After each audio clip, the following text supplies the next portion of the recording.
I have no idea what treasures may be stored up there. I'll certainly consider making you a gift of whatever you discover if it isn't some very valuable antique." Carolyn smiled and turned to Maggie. "Let's start right away." And she asked her mother, "Which room is it?" "My, we're suddenly in a great hurry," Elizabeth said, amused. And she searched in her apron pocket and produced an old-fashioned straight key. "This is the key. It's the third room to the left at the head of the stairs on the top landing. I want everything sorted carefully. You can make 2 piles in the hallway.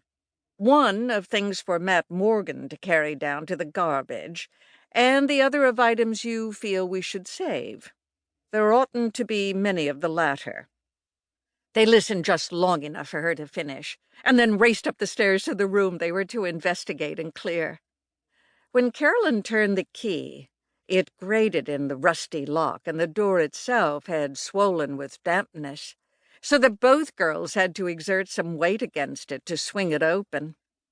When they finally did get it open, they saw a good-sized room with the shades drawn, to leave it in semi-darkness, and with almost every inch of it filled with dust-covered ancient furniture and wooden storage cases.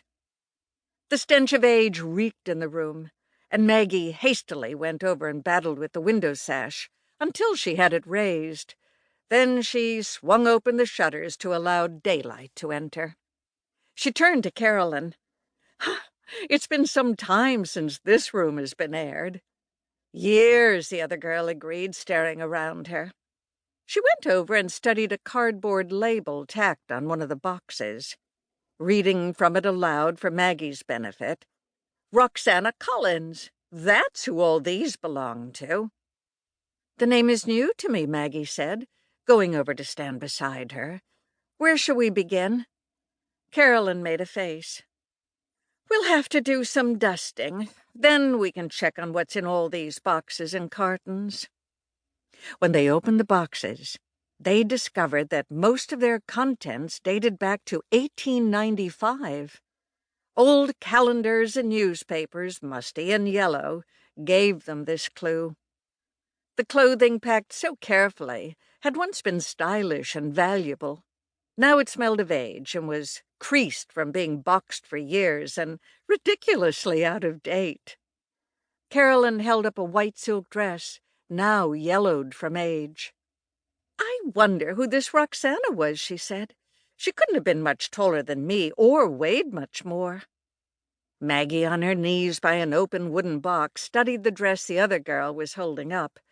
"I'd say she was just about your size." "I must ask Mother if she knows anything about her," Carolyn said, putting the dress down to resume exploration of the box. Maggie was absorbed in a newspaper of the day, showing advertisements for a motor car known as the Pope Hartford, and another which was stick-steered and called the Brewster Electric Brougham. The few illustrations in the paper showed men and women in clothes vastly different in style from the present day. For evening wear, women seemed to favor long gowns with equally long coats. The proper skirt length appeared to be the tip of the toe. And the men's clothes were just as different. But it was the low price of most things that surprised her. She could hardly believe that food had once cost so little, and clothing was only a fraction of the price of what it now was. She was absorbed in turning the pages of the long-ago newspaper when Carolyn touched her on the arm. "I've made a find," Elizabeth's daughter said excitedly. "Mother will have to give me this." And she held up a beautiful cameo with an ornamental, finely patterned border of gold. Maggie stared at it. "Lovely," she agreed. Carolyn was examining it more closely. Turning it over, she said, "It has some engraving on it. From Barnabas to Roxanna, 1895. Barnabas Collins must have given it to this Roxanna." Maggie nodded. "Probably the grandfather of the Barnabas Collins who was here not long ago."